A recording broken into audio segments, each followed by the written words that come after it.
Parents are pleased when others think their children are cute and beautiful. But when Tracy Kirby hears the words, "Oh, you twins are so cute," she gets very upset. The reason for this is because she knows there was supposed to be another boy, but he has left the life.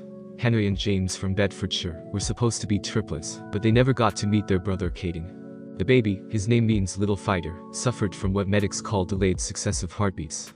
His little heart struggled for a long time and finally failed. It's been 3 years, but Tracy and her husband Paul still think about him every day. Tracy Kirby is in the hospital with her sons James and Henry. Since the boys are Caden's twins, the parents know exactly what their son would look like. It's hard, especially on birthdays and anniversaries. I always ask myself what things would be like if Caden was with us. I try to hang in there, but it still really upsets me when people call my boys twins. To me they will always be triplets, Tracy says. People think they support me when they say you have 2 kids, but not a day goes by that we don't think about Caden.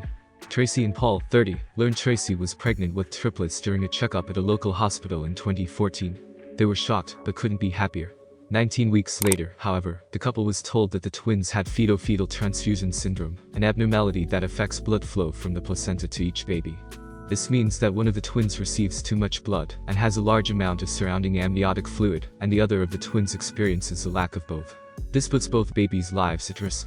Henry in the hospital next to his blue bear, which is 19 centimeters long, James next to the same blue bear. The idea of a selective reduction was discussed, but I didn't want to do it, Tracy says. At 18 weeks gestation, the couple learned that all of their babies were boys. At that time, the babies were simply called Gemini 1, Gemini 2 and Gemini 3. At 22 weeks, things stabilized, but the doctors couldn't perform laser ablation because the babies wouldn't allow access to the placenta. The procedure involves placing a camera in the mother's uterus and using a laser to seal the blood vessels in the shared placenta. This helps correct imbalances in blood flow in the infant, but it also has its own risks. At 23 weeks gestation, Caden had excess amniotic fluid.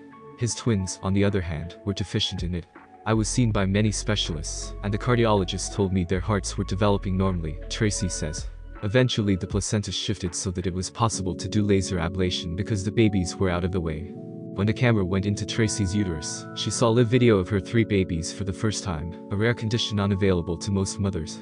Tracy, 32 weeks pregnant, in the cesarean section, one remember Paul looking at the screen and saying how amazing it was to see them so close, Tracy says. We could see their little toes and they had blonde hair. The surgery was followed by an agonizing 2-week wait. I had an appointment with a local midwife the next week, and she said she could hear the heartbeats of all 3 babies, the woman says. Tracy, holding Henry along with her husband, Paul, holding James, after the babies were discharged from the hospital at her next checkup. However, Tracy was told that one of the babies had left the life. He said Caden had left life the day before. It was a complete shock to me. I couldn't believe it, she says.